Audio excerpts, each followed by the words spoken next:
Wentz wants to throw on first down. Pocket collapsing, and Wentz is going to be sacked back at the 18-yard line. The pressure came from Calais Campbell, who gets his second sack of the season. That is a big dude coming really fast. Here's a blitz pressure up the middle. Wentz is hit and buried back at the 15-yard line. It's Calais Campbell. It was a rip move bull rush through two guys. That's just amazing.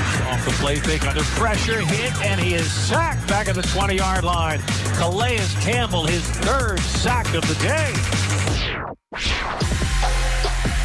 Oh, yeah, that's right. He's coming on the show, our first guest of the morning, one of the best players and really one of the best people in the NFL. Six-time Pro Bowler, 2019 Walter Payton Man of the Year, Ravens D lineman, Calais Campbell. Welcome, Calais. Thank you so much for coming on this morning, so early on this Saturday. We love to see your smiling face. Hey, thanks for having me. It's always a pleasure. Yes, it's great. So before we start with anything, there's just one thing that needs to be addressed. Now, earlier this year, Mike Garafolo, our friend here on the show, he posted this picture. Garafolo, can you just explain this? I be the pappy. So everybody, I'm the worst when it comes to like, who does a baby look like? So people were like, oh, she looks like you. She looks like your wife. I'm like, I don't know, man. She looks like Calais Campbell to me. So I did a little split screen right there. And here's Vivian right now.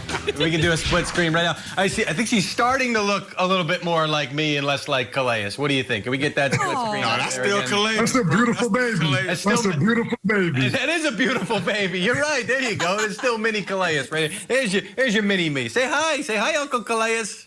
Aww. Hey, such a cutie. That's adorable. Hey, Calais, bro. First of all, like Colleen said, you were last year's Walter Payton Man of the Year for the National Football League. What did that award mean to you? It was awesome. You know, it really was such an incredible award. I think it's the most prestigious in all the sports. You know, what it represents for like just what you do in the community and also what you do on the field. I mean, you have to be both great on the field and off. And to me, I felt like, you know, what the NFL has done to make it so prestigious and just to make you so sought after, you know, to have so many players out there aspire to win it one day. You know, that's a good feeling. You know, I told so many of my young bucks that, you know, they asked me, how do you win this one day? I said, man, just keep being you and do great in the community and you'll have a good chance. Love that. Calais, you've sacked Tom Brady twice in your career. I imagine you would remember them. I mean, I imagine every time you sack a legend like that. What's the toughest part about facing Brady? Yeah, you know, I tell you, when you do sack him, you win. That's for sure. You know, that's one of the few times I beat him a couple times in the regular season, but I got to get to that point where I can get a ring on my finger for beating him. You know, that's the ultimate goal. Not there yet, but I feel like I got some good football left in me. Got a good opportunity this next year. But the number one key to beating him, in my opinion, is making him uncomfortable in the pocket, you know, especially now as he gets older. You know, he still moves around well, still has great pocket presence, but, you know, he just doesn't move the same. So you got to get in front of him, in front of his face. You got to get good pressure up in the interior. Calais, on the flip side, Mahomes has been the one that's got away every time. 3 career games. What makes him so special to play against? Yeah, I mean, he's just, you know, he's an incredible talent. You know, he's just such a great athlete. And, you know, he drifts, man. It's something that most quarterbacks don't do. You know, it's like something, you know, rare. But you can have a perfect rush. He'll just drift, and then throw the ball right on the money. You know, I think it's because he has such a strong cannon as an arm that he can just, you know, drift back 20 yards and throw it 60 yards down the field on a tight rope. Perfect right to his receiver. You got to give him love for that. And I mean, he's such a mobile quarterback. I mean, he can get more of himself quick and make plays. And he's smart. He knows when to use his legs and when to use his legs to buy time and make plays. Yeah, Calais.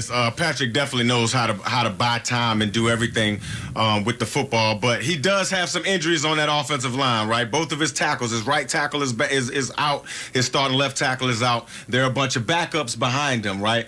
Let me ask you this: does the game plan change for the Tampa Bay Buccaneers knowing that the starters aren't in there to protect Patrick Mahomes? Yeah, yeah, most definitely. You know, you're going to attack where you have any advantage. And so, you know, when you have, you know, guys who are not used to being in there, guys who are not used to picking up blitzes, you know, having to come out and, you know, I mean, and I guess, you know, Pat Mahomes is really good at seeing blitzes, but if you can disguise it well enough and kind of mix it up and really hold that shell as long as possible so they don't know what you're in, and you can blitz with these young tackles having to pick it up, you know, even with the drift, you know, I think, you know, you can get there, especially like you know, with speed coming off the edge. You know, I mean, they got, you know, Tampa Bay has some great young safeties that can blitz very well. From 2013 to 2016, while you were with the Cardinals, Calais, you had a smooth Kangol hat-wearing coach by the name of Bruce Arians. Todd Bowles, your defensive coordinator. How happy are you for both of those guys? Have you even talked to either of them this week at all? Oh, no, I haven't talked to them. You know, I wouldn't even want to, you know, I mean, they probably got their phones blowing up. You know, they probably just put them down and don't even look at them, only, you know, for immediate family. So, you know, but I'm very excited for them. You know, I got, you know, friends and teammates on both teams, but really having my old coaches, you know, coaching and it's kind of funny at the beginning of the year when Tom Brady decided to go there, I was like, oh yeah, with those coaches, you know, they're going to have a lot of success. And then they kind of started off a little bit, you know, rocky there. And, you know, some of my friends were like, man, you don't know what you're talking about, even though you're a football player, you know, you're not the expert. I'm like, yeah, I don't know, man. And so I see them, you know, the way they got it rolling late in the season, and now, I mean, look at them in the Super Bowl. You know, it's definitely a joy to see. And I wish them much success, and you know, hey, you know, maybe a Super Bowl.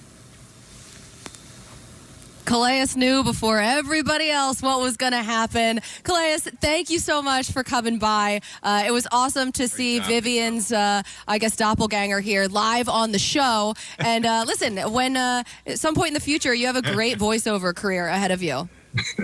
Well, thank you very much. I appreciate it. It's always a pleasure. James Stadium. Let's say good morning to the one, the only, Warwick Dunn. Welcome to Good Morning Football Weekend, Warwick. Thank you so much for stopping by. Listen, you were drafted by the Bucs in '97. Obviously, you know that.